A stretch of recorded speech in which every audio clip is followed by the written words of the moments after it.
Welcome to day 10 of our Breakthrough 21-Day Fast series. So glad that you're with us. Today I want to talk with you about having victory over our fears, our anxieties, and our insecurities.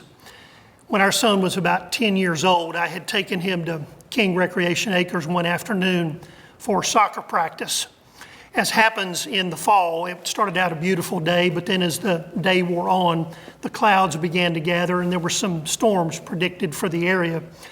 So once we got out there, the skies began to turn black. You could tell that we, the parents, were more concerned about the incoming bad weather than the kids ever were. They began to play on the field, kicking the balls back and forth. And then all of a sudden, one of the boys looked up toward the northwest into the sky, and he said, "Hey, look at that white sheet." Well, it got everyone's attention. We looked, and it was not a white sheet. It looked like rain coming across from the northwest toward where we were positioned. So all of us took off running for the parking lot, of course, to beat the storm and get in our cars. We did not make it. It was not rain, but it was hail.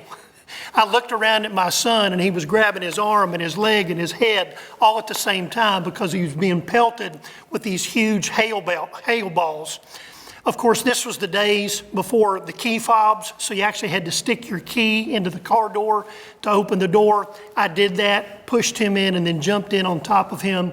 And y'all, for the next 10 minutes, we sat in my car while this huge storm raged all around us, high winds and lots of hail.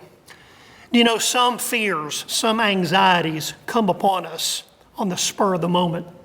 We're not prepared. We don't have any warning.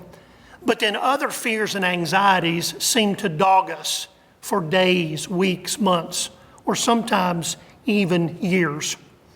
God has some advice for us in how to deal with our fears, the difficult things that we sometimes encounter that make us so afraid and so scared.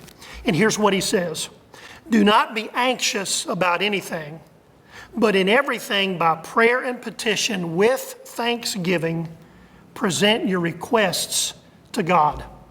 God says, don't worry about anything, give everything to me, and then thank me at the end when you've asked for these requests to be granted, that they're being looked after.